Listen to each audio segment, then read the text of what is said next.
નમસ્કાર, ગુજરાત ન્યૂઝમાં આપનું સ્વાગત છે. આપની સાથે હું છું પાર્થ મોદી. સમાચારની શરૂઆત કરીએ તો પહેલા એક નજર કરીએ હેડલાઇન્સ પર.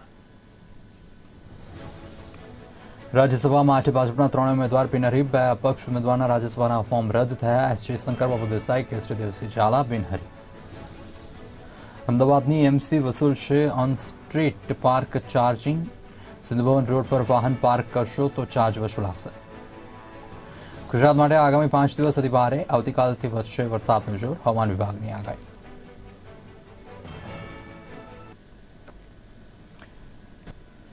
તો જોઈએ સમાચાર વિગતવાર વાત કરીએ. ગુજરાતની 3 રાજ્યસભાની બેઠકને લઈને મોટા સમાચાર સામે આવ્યા છે. રાજ્યસભાના 3 ઉમેદવારો બિનહરીફ ચૂંટાયા છે. 3 રાજ્યસભાની બેઠકના ઉમેદવાર એસ જયશંકર, બાબુ દેસાઈ અને કેસરી દેવસિંહ ઝાલા બિનહરીફ જાહેર થયા છે. એક પણ રાજકીય પક્ષ તરફથી ઉમેદવાર ન નોંધાતા ભાજપના 3 ઉમેદવાર બિનહરીફ જાહેર થયા છે. આગામી 20 જુલાઈથી શરૂ થનારા સત્રમાં દિલ્હી ખાતે 3 સાંસદ સભ્યો શપથ લેશે. તમને જણાવી દઈએ કે ગુજરાતમાં રાજ્યસભાની 11 બેઠકો આવેલી છે, જેમાંથી ભાજપ પાસે 8 બેઠકો છે, જ્યારે કોંગ્રેસ પાસે 3 બેઠકો છે. સૌથી પ્રથમ પ્રભુ દ્વારકાધીશના ચરણોમાં વંદન કરું છું. ભારતીય જનતા પાર્ટીના શીર્ષસ્થ નેતૃત્વએ માનનીય વડાપ્રધાન શ્રી નરેન્દ્રભાઈ મોદી સાહેબ, અમિતભાઈ શાહ સાહેબ, જેપી નડ્ડા સાહેબ, ગુજરાત પ્રદેશના અધ્યક્ષ શ્રી સી.આર. પટેલ સાહેબ, ગુજરાતના મુખ્યમંત્રી શ્રી ભૂપેન્દ્રભાઈ પટેલ, આ સમગ્ર આગેવાનોએ મારી ઉપર જે વિશ્વાસ મૂક્યો છે એ બદલ સૌનો ખૂબ ખૂબ આભાર માનું છું. અને મને બિનહરીફ વિજેતા જાહેર કર્યો છે એ બદલ મારા ભારતીય જનતા પાર્ટીના વિધાનસભાના ગૃહના તમામ ધારાસભ્યોનો ખૂબ ખૂબ આભારી છું.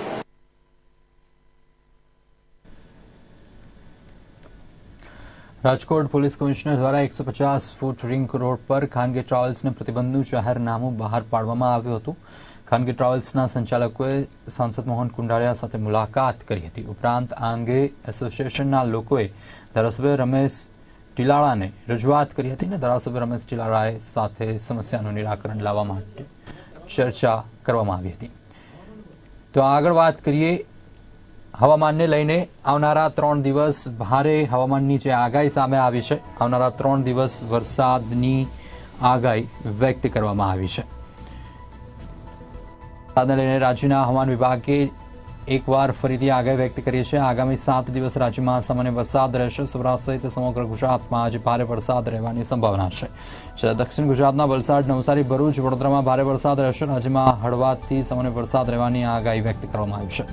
ગુજરાત રિજિયન અને સૌરાષ્ટ્રમાં ભારે વરસાદ રહેશે. દક્ષિણ ગુજરાતમાં વલસાડ, નવસારી, ભરૂચ, જ્યારે વડોદરામાં ભારે વરસાદની આગાહી व्यक्त કરવામાં આવી છે. अगले 7 दिन में पूरे गुजरात को बारिश मिलने का संभावना है. गुजरात रीजन को, सौराष्ट्र कच्छ को आज जो डे 1 के लिए यानी आज गुजरात रीजन में मेनी प्लेसेस में बारिश हो सकता है और कहीं कहीं जगहों में भारी बारिश भी हो सकता है. मोस्टली जो भारी बारिश रहेगा साउथ गुजरात रीजन में, इवन कोस्टल सौराष्ट्र में भी भारी बारिश होने का संभावना है. जैसे गिर सोमनाथ, अमरेली, जूनागढ़, भावनगर में हो सकता है. और साउथ गुजरात रीजन में जैसे वलसाड, नवसारी, सूरत में भी भारी बारिश हो सकता है. एंड डे 2 यानी 17 से लेके 23 तारीख तक जो 7 डेज का जो फोरकास्ट है, पूरे 7 डेज में गुजरात रीजन, सौराष्ट्र कच्छ यानी पूरे गुजरात स्टेट को बारिश रहने का संभावना है. और कल से भारी से अति भारी बारिश होने का संभावना है गुजरात रीजन में. और 19, 20, 21 ये 3 दिन में सबसे ज़्यादा बारिश रहेगा गुजरात रीजन में भी, सौराष्ट्र कच्छ में भी. भारी से अति भारी बारिश हो सकता है. इवन एक्सट्रीमली हेवी रेन भी होने का संभावना है. और जो देखा जाए तो फिशरमैन वार्निंग भी अगले 5 दिन के लिए साउथ गुजरात कोस्ट में रहेगा. और नॉर्थ गुजरात कोस्ट के लिए 19, 20, 21 में यानी 19 से लेके 21 तक नॉर्थ गुजरात रीजन के लिए फिशरमैन वार्निंग रहेगा. सी रफ रहने का संभावना है. स्ट्रॉन्ग विंड्स, कली वेदर रहने का संभावना है. और साउथ गुजरात कोस्ट के लिए अगले 5 दिन में फिशरमैन वार्निंग होने का संभावना है. ईस्ट वेस्ट ट्रफ डेवलप हुआ है तो साउथ गुजरात के around 20 degree north 20 degree latitude में है, उसके कारण से पूरे गुजरात को बारिश मिलने का संभावना है। अहमदाबाद में भी अगले 5 दिन में अगले 7 दिन में रादर बारिश मिलते रहेगा और जैसे 19-20 तारीख देखा जाए तो वहाँ तब भी हेवी रेन भी हो सकता है।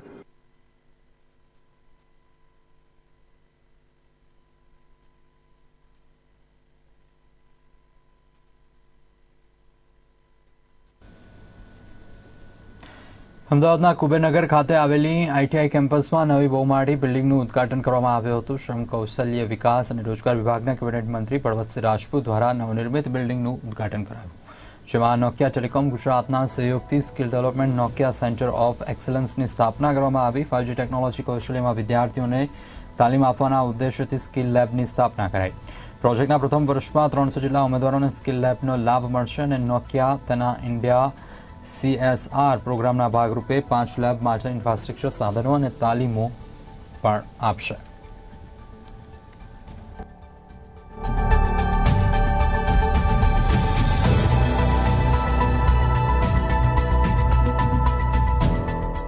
आज एक वातनो आनंद है, आनंद ए वातनो है कि बिल्डिंगનું मात्र उद्घाटन साथे साथे टेक्नोलॉजी जे 21મી સદીમાં કહી શકાય અને આદરણીય પ્રધાનમંત્રી નરેન્દ્રભાઈ મોદી સાહેબ હંમેશા કહેતા કે ડિજિટલ દુનિયાનો જમાનો છે અને એ દુનિયામાં આપણું ભારત પણ કાંઈ પાછળ ના રહી જાય એવી વ્યવસ્થા થાય અને એના ભાગરૂપે આપણા વિદ્યાર્થીઓ એમાં રિઝન તરીકે આગળ આવી શકે એ માટે 2 કંપનીઓ નોઇકા અને બીજી કંપનીઓએ અમારા અરવિંદજીએ ટેલિફોન ડિપાર્ટમેન્ટમાંથી આવીને આખી એક વ્યવસ્થા કરી 5 કરોડ રૂપિયાથી વધારે આપ્યા છે।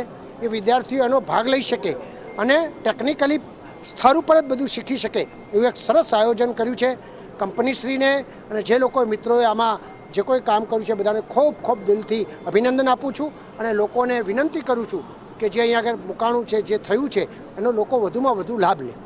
एक ITIs को हमें अडॉप्ट करना था, हमारे को सेंटर से भी इंस्ट्रक्शंस थी कि आप बेस्ट ITIs में अडॉप्ट करिए। तो सबसे पहले जो हमने ITI चूज़ की है वो ये कुबेरनगर ITI है, जहाँ पे कि हमने सेंटर ऑफ एक्सलेंस लगाया है।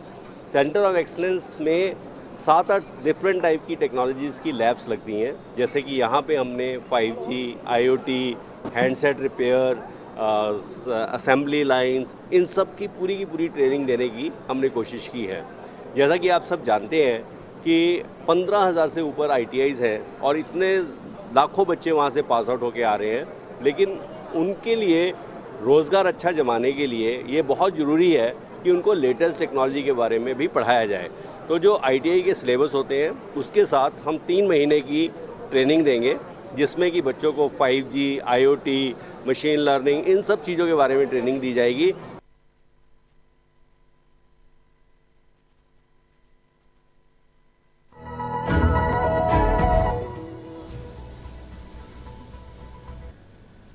એક તરફ રાજકોટ મહાનગરપાલિકા દ્વારા રાજકોટને સ્માર્ટ સિટી બનાવવા માટે એક નવા પ્રોજેક્ટ શરૂ કરવામાં આવ્યો છે, તો બીજી તરફ વોર્ડ નંબર 1માં ગંદકીનું સામ્રાજ્ય જોવા મળી રહ્યું છે।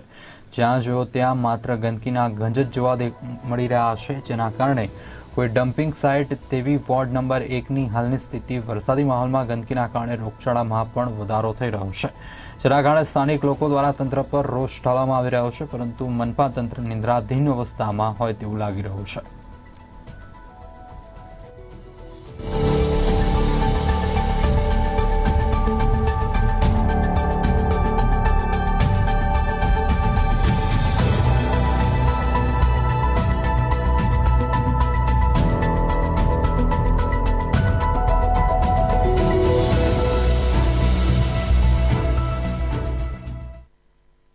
રાજકોટ મનપા તંત્ર દ્વારા રાજકોટને સ્માર્ટ સિટી બનાવવા માટેના અનેક પ્રોજેક્ટો શરૂ કરી દેવામાં આવ્યા છે, અનેક પ્રકારની કાર્યવાહી અને જાહેરાતો કરવામાં આવે છે। ત્યારે આ જાહેરાતો સ્માર્ટ સિટી વચ્ચે જે રાજકોટના જે ગંદકીના વરવા દ્રશ્યો છે તે સામે આવ્યા છે। રાજકોટ વોર્ડ નંબર 1માં આવેલી જે ઋષિ વાટિકા સોસાયટી હોય કે આ વિસ્તાર છે વોર્ડ નંબર 1 જે કહી શકાય કે રાજકોટનો પોશ વિસ્તાર છે, ત્યાં જ ગંદકીના કહી શકાય કે ગંજ જામ્યા હોય તેવા દ્રશ્યો સામે આવ્યા છે। ગંદકી એટલે કે કચરાના ઢગલા નહીં પરંતુ આખું ડમ્પિંગ સ્ટેશન જ આખું જો અહીં બનાવી નાખ્યું હોય તેવી સ્થિતિ છે તે નિર્માણ થવા પામી છે, જેને પગલે રાજકોટ અને વોર્ડ નંબર 1ના રહીશોને પણ હાલાકીનો સામનો કરવો પડી રહ્યો છે। સતત ગંદકી અને વાસના પગલે સ્થાનિકોને પોતાના જ ઘરમાં રહેવું મુશ્કેલ બની રહ્યું છે। બીજી તરફ મચ્છર જેવા બીમારીઓનો ઉપદ્રવ વધ્યો છે, ત્યારે મહિલાઓમાં કે ગૃહિણીઓમાં પણ રોષ જોવા મળી રહ્યો છે। એ તેમની સાથે સીધી વાત કરીશું। બેન, કેટલા ટાઈમથી આ કચરાનો ઢગલો અહીંયા થાય છે ને કેવી કેવી તમને તકલીફ પડે છે? દરેક વખતે અમારા માટે અહીંયા કચરો તો કાયમને માટે અહીંયા હોય જ છે કચરો, બરાબર। અમે કેટલી વખત કમ્પ્લેન કરી કે આ કચરો અમને સાફ કરાવો। હરેક ઘરે હરેક સભ્યો એક બીમાર હોય, હવે હરેક વખતે દવાખાને પહોંચવું અમારા માટે મુશ્કેલ બની જાય છે। ચોમાસું આવે તો ચારે તરફ પાણી, મચ્છર, ગંદકી। આ સ્માર્ટ સિટીની વાતો કરે પણ સ્માર્ટ સિટી જેવું તો કંઈ અમારે લાગતું જ નથી અહીંયા। કેવી રીતે અમે અહીંયા રહી શકીએ? બધા કયો નાના બાળકો હોય, રોજ એમને સ્કૂલે જવું હોય, વાહન આવે, કેવી રીતે એને પહોંચાડવા અમારે? તો આ માટે થઈને અમે ઘણી વખત રિક્વેસ્ટ કરી કે અહીંયા સફાઈ કરાવો તો કંઈક સાંભળો અમારું, અને આ બધાનું રહીશોનું, આજુબાજુના બધા અમારે સોસાયટીઓનું કંઈક સાંભળીને અહીંયા કંઈક અમારું સાફ સફાઈ કરાવો।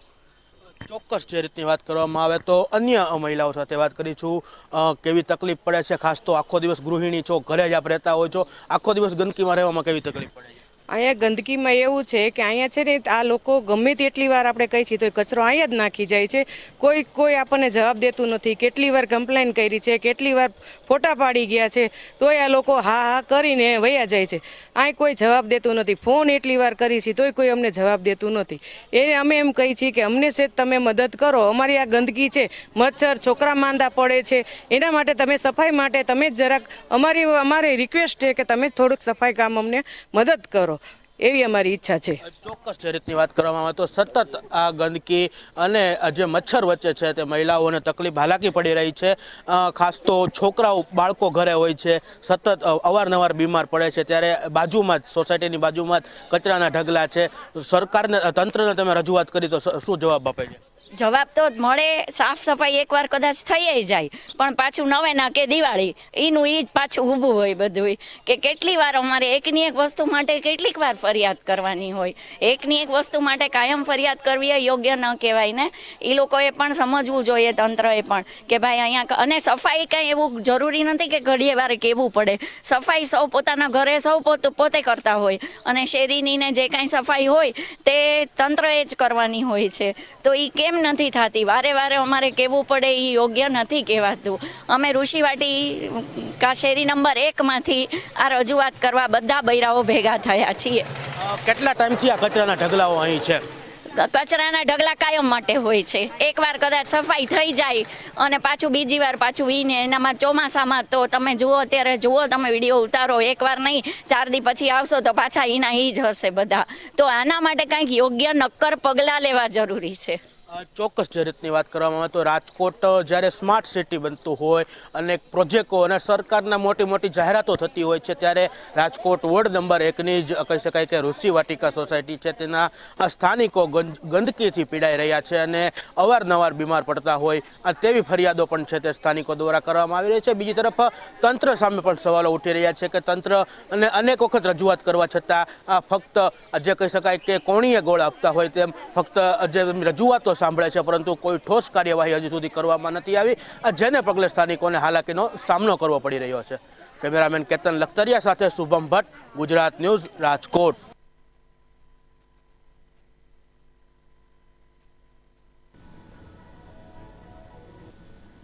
જરૂરિયાત એ નવસર્જનની જનની છે અને જરૂરિયાત મુજબ વ્યવસ્થા ઊભી કરવી એ માણસનો સહજ સ્વભાવ છે। ત્યારે વિજાપુર તાલુકાના એક ગામમાં જરૂરિયાતને કારણે એક વ્યવસ્થા ઊભી થઈ અને આજે આ જ વ્યવસ્થા આખા ગામની ઓળખ બની ગઈ। આ વ્યવસ્થાને કારણે માતા પિતાને ગામમાં એકલા છોડી નોકરી ધંધાર્થે શહેરોમાં ગયેલા સંતાનોની ચિંતા દૂર થઈ ગઈ છે। આ વ્યવસ્થાને કારણે આજે વૃદ્ધ વ્યક્તિઓ ગામ છોડવા તૈયાર નથી અને આ વ્યવસ્થાને કારણે ગામ આખું એક તાંતડે બંધાઈ ગયું છે।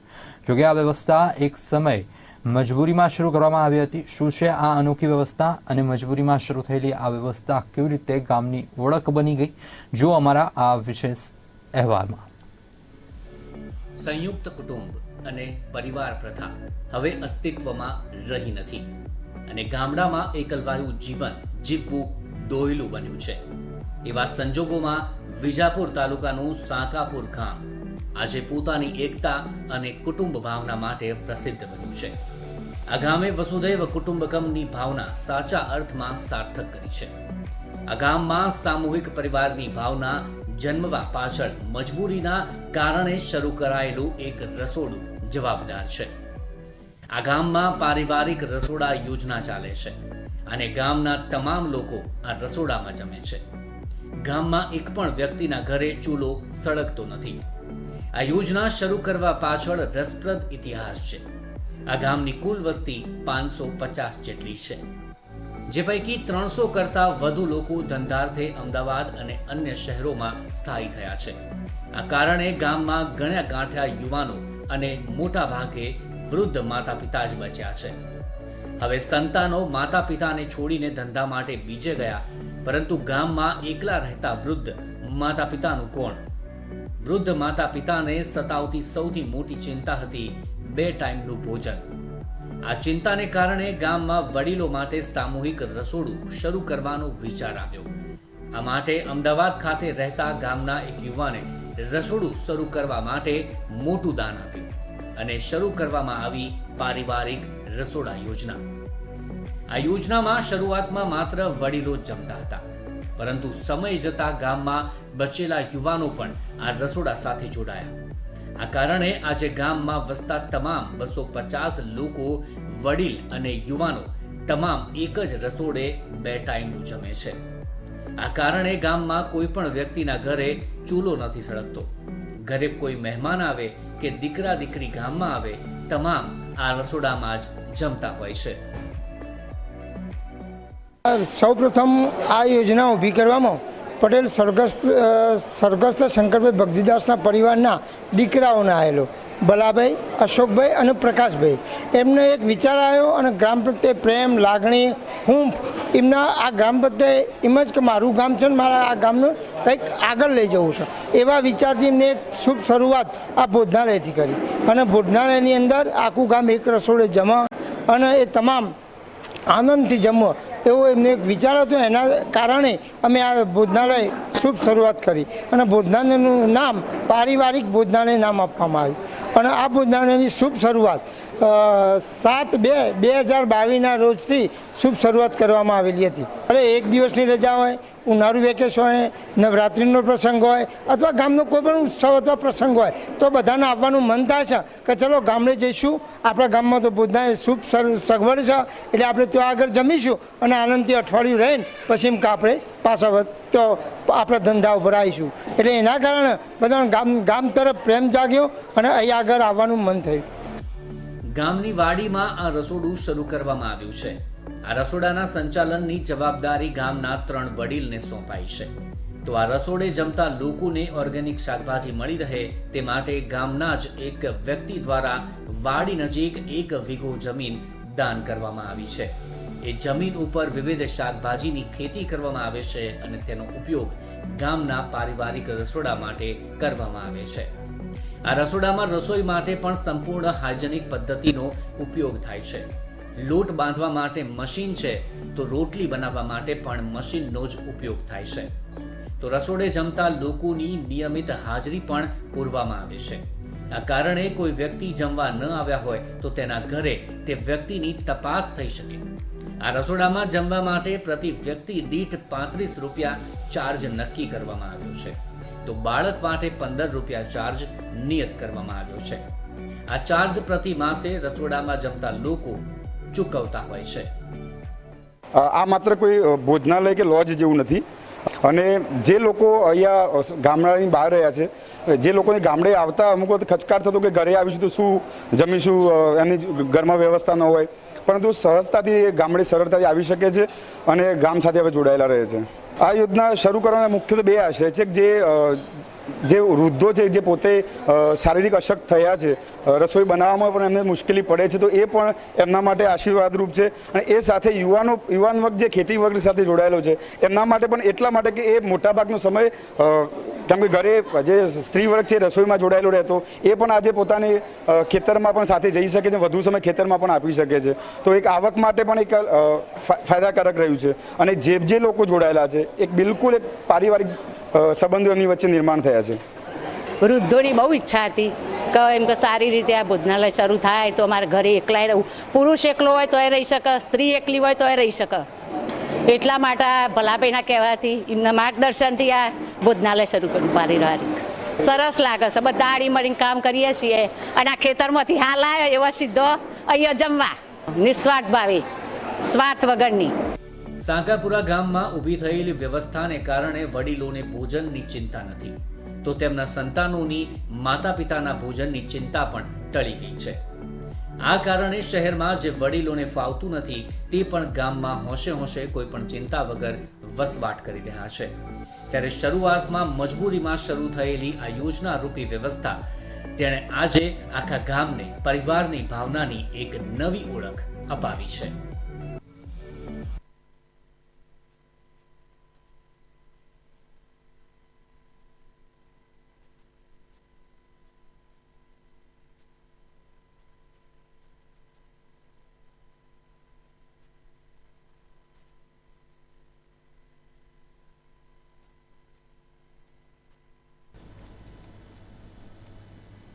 કચ્છનો સુકુમવે એટલે ખોરાક અને કચ્છની ઓળખમાં ખારેક પણ મહત્વની છે. કચ્છ ખારેકનો ગુજરાતનો ઇજારો છે. ખારેકના ઉત્પાદનમાં ગત વર્ષે કરતાં ઘટાડો નોંધાયો છે. કચ્છમાં વિપર્યય વાવાઝોડાની વ્યાપક અસરે ખારેકના પાકમાં જોવા મળી રહી છે. હંમેશા પાણી માટે વલખા મારતો સરહદી કચ્છ જિલ્લો પોતાના બાગાયતી પાક ખારેક માટે વિશ્વ પ્રસિદ્ધ છે. કચ્છમાં પાણી વરસાદનું પ્રમાણ ઓછું હોવા છતાં અનેક પાક અહીં લેવા શક્ય બન્યા છે અને બાગાયતી પાકોમાં પણ કચ્છની કેસર કેરી, ખારેક તેમજ દાડમની વિશ્વની બજારોમાં ખૂબ જ માંગ છે. દર વર્ષે જુલાઈ અને ઓગસ્ટ મહિનામાં ખારેક બજારમાં આવે છે. ચાલુ વર્ષે બિપરજોય વાવાઝોડા અને ભારે વરસાદની અસરથી ખારેકના પાકમાં 70% નુકસાન થયું છે. સામાન્ય રીતે ફળ પ્રમાણે 45 થી 50 રૂપિયાના હોલસેલ ભાવ નક્કી થતા હોય છે. આજથી 3 વર્ષ પહેલા કિલોના 25 થી 30 રૂપિયા હોલસેલ ભાવે ખારેક વેચાતી હતી, જ્યારે હાલમાં આ ભાવ 40 થી 50 રૂપિયા પર પહોંચી ગયા છે. એક વૃક્ષ 60 થી 100 કિલો ઉત્પાદન આપે છે, જે વૃક્ષની જાળવણી પર પણ આધાર રાખે છે. ત્યારે ગત વર્ષ કરતાં આ વખતે ઓછો ફાલ ઉતર્યો છે. ખારેકમાં પાકમાં તો ઘટાડાનો કોઈ એનો આંકડો નથી અને આ ખારેક તો એવી વેરાયટી છે કે આ અરબો રૂપિયાની ઇન્ડિયા ઇમ્પોર્ટ કરે છે અને લોકો આ ખારેકની રાહ જોઈને બેઠા હોય કે અમને ખારેક ખવડાવો. તમે સર્ચ કરો, અરબો રૂપિયાની આપણે ખજૂર ઇમ્પોર્ટ કરીએ છીએ, તો આ તો આપણે દેશને નીલી ખજૂર ખવડાવીએ છીએ. એ ખાઈને આ મેડિસિન જેવી પ્રોડક્ટ છે કે ખાઈને ખુશ થાય. લોકો આની રાહ જોઈને બેઠા હોય કે ખારેક ક્યારે ચાલુ થશે, ખારેક ક્યારે ચાલુ થશે. તો જ્યારે આ ખારેકનો સમય આવ્યો, આ વાવાઝોડામાં તો અમારા ઝાડ જે 100ની સ્પીડમાં પવન ચાલ્યા એટલે માલ હલવલ થઈ અને માલ બધા ડેમેજ થઈ ગયા. હવે આ ડેમેજ થઈ ગયા છે એટલે આમાં તો સાફ કરી અને વેચી રહ્યા છીએ. એટલે 50% બી માલ હાથ નથી આવી રહ્યા. તો 50% માલ હાથ નથી આવી રહ્યા તો એ તો ચાલો કે ખેડૂતને એમ થાય કે અમારા ખર્ચાના નીકળશે, પણ એની સામે માર્કેટની સમસ્યા આવીને ઊભી રહી ખેડૂત માટે કે જે આ ખારેક છે એ દરરોજની 300 થી 500 કે 600 ટન બાંગ્લાદેશ જે આપણે ઇન્ડિયા એક્સપોર્ટ કરતો હતો અને જે આ બાંગ્લાદેશમાં અત્યારે એ લોકોએ પહેલાં 15 રૂપિયા પર કેજી ડ્યુટી હતી, અત્યારે એવું સાંભળવામાં આવે છે કે 70 રૂપિયા ડ્યુટી કરી લીધી. એટલે બાંગ્લાદેશનો એક વેપારી આવતો નથી, આવે છે તો સાવ મફત માંગે છે. હવે આ તો ખેડૂત માટે એટલી ખરાબ સમસ્યા આવીને ઊભી રહી છે ખારેક માટે કે ભાઈ આમ તો હર વર્ષે ખારેકની સિઝન થાય એટલે હજારો એકરના ખેડૂત તૈયાર થઈ જાય કે મારે ખારેક વાવી છે. આ વખતે તો ખારેક વાવવાનોય નામ નથી લેતો, એવી પરિસ્થિતિ ખેડૂત માટે આવીને ઊભેલી છે. રેલડીના ખેડૂતોએ જે વર્ષોથી ખારેકની ખેતી કરી સારી ઉપજ લઈ રહ્યા છે. રેલડીના પ્રગતિશીલ ખેડૂત હરેશ ઠક્કરે ગુજરાત ન્યૂઝ સાથે વાતચીત કરતા જણાવ્યું કે બિપરજોય વાવાઝોડાની ગંભીર અસર બાગાયતી પાકોમાં જોવા મળી છે. વેગેલા પવનથી ખારેકના તમામ વૃક્ષમાં અસર થવા પામી છે અને ત્યારબાદ ભારે વરસાદથી ખારેકના પાકમાં અસર થતાં અંદાજે 70% નુકસાન થયું છે. તમામ કુદરતી થપાટો વચ્ચે ખેડૂતો પર પડ્યા પર પાટા સમાન કે ખારેકનું મોટું માર્કેટ બાંગ્લાદેશ છે. કચ્છના ખેડૂતો બાંગ્લાદેશ ખારેક નિકાસ કરે છે, પરંતુ ત્યાંની સરકારે ખારેક પર ડ્યુટી વધારતા હવે વેપારીઓ ભારતમાંથી ખારેકની ખરીદી નથી કરી રહ્યા. અમારા લગે ટોટલ દેશી વેરાયટી છે. મારી પર્સનલ 100 એકર છે. અમે 3 ભાઈ છીએ. અમારા 3 ભાઈ વચ્ચે 250 એકરમાં અત્યારે વાવેતર છે. પછી જૂનું વાવેતર છે અમારું 25 વર્ષનું છે, એ 50 એકરમાં હતું અત્યારે 200 એકડમાં વાવેતર નવું ચાલુ છે, એનું 2 વર્ષથી ઉત્પાદન આવે છે. જો દેશી વેરાયટીનું ઉત્પાદન આપણે અંદાજ માનીએ તો 50થી કરી અને 150 કિલોની એવરેજ દેશી ખારેકનું ઉત્પાદન થાય છે. હવે એમાં એક્સપોર્ટની વાત તો એવી છે કે જે એક્સપોર્ટ ક્વોલિટીનો માલ છે એ લોકો સિલેક્ટ કરે ઝાડ ને આપણે એને એક્સપોર્ટવાળાને ઉતારી દેવાની બોલીમાં આવે. એ સફાઈ, મજૂરી, ટ્રાન્સપોર્ટ ખર્ચ બધો એના ઉપર હોય છે. આપણે ઘર બેઠા ભાવ 111 રૂપિયા આપી જાય છે. હા, એક્સપોર્ટ ક્વોલિટીમાં એ લોકોને ફળ ઉપર દાગો નથી જોતો, હાંકડમાં પૂરી પાકેલી હોય છે, કાચી પાચી નથી હોતી ને એક ટાઈપનું પાકેલું હોવું જોઈએ, જે દેખાવ તે આંખથી રૂપારું હોવું જોઈએ એવું એક્સપોર્ટવાળા માગે છે. માલક અત્યારે 7,300 ઝાડ ઉત્પાદન ચાલુ છે, બાકી 5,000 નવા વાવેતર છે અને એમાં દેશી વેરાયટીના છે 2,000 થી 2,500 ટીસ્યુ કલ્ચરના વેરાયટી છે. એમાં 3 ક્વોલિટીનો માલ અત્યારે માલકે ટીસ્યુ કલ્ચરમાં આવે છે. ખારકેનું માર્કેટિંગ આપણે રિટેલ રોડ ઉપર પબ્લિકને આપી છે. એ અમે ત્યાંથી 100 રૂપિયાથી કરીને 300 રૂપિયા કિલો વેચી છે ને બજારમાં જનરલી અમારે લગે 80 થી 100, 120 રૂપિયા જથ્થાબંધ અમારે લગે જાય છે. ગુજરાતના ઘણા વિસ્તારોમાં ચોમાસું સક્રિય થઈ ગયું છે. કચ્છમાં ચોમાસાના ભેજના કારણે ખારેકને વધુ નુકસાન થયું છે, જેના પરિણામે ખારેકના ઉત્પાદનમાં 70% જેટલો ઘટાડો થયો છે. કચ્છમાં 18,000 હેક્ટર એટલે કે 45,000 એકરમાં ખારેકનું વાવેતર કરાયું છે. વેપારીઓના અંદાજ મુજબ ખારેકનું 2.5 લાખ મેટ્રિક ટન જેટલું ઉત્પાદન થવાની શક્યતા હતી. ભારે ક્ષારવાળા પાણીથી પણ પાકી જતા આ મીઠા ફળ થકી કચ્છના બાગાયત ખેડૂતો મબલક કમાણી કરી રહ્યા હતા. કચ્છના ખેડૂતોને આર્થિક રીતે સદ્ધર બનાવનાર બાગાયત ફળો કેસર કેરી અને દાડમને ઉત્પાદનની બાબતમાં ખારેકે પાછળ છોડી દીધા હતા. વર્તમાનમાં બિપોરજોય વાવાઝોડાના કારણે ખારેકના પાકને નુકસાન પહોંચ્યું છે. હવે વૃક્ષ પર લહેરાતી દેશી ખારેક છેલ્લા 1 અઠવાડિયાથી વહેંચાઈ રહી છે. એટલું જ નહીં, કચ્છની ખારેક ગુજરાતના અન્ય જિલ્લાઓમાં અને દિલ્હી, રાજસ્થાન, હરિયાણા, બેંગ્લોર, હૈદરાબાદ અને તમિલનાડુમાં વહેંચાય છે. ખેડૂતો હાલમાં ખારેકની નિકાસ કરવામાં વ્યસ્ત હોવાથી ખારેકના બગીચાઓમાં મજૂરોનો ધમધમાટ દેખાય છે. ચાલુ વર્ષે ભારે વરસાદ બાદ નુકસાની વચ્ચે ખેડૂતો કુદરતની લીલા છે તેવું વિચારી મન મોટું રાખી જીવન જીવી રહ્યા છે. પરેશ રાજગોર, ગુજરાત ન્યૂઝ, કચ્છ. તો સમાચારની રજૂઆતમાં બસ આટલું જ. વધુ સમાચાર માટે આપ જોતા રહો ગુજરાત ન્યૂઝ સત્યની સાથે. નમસ્કાર.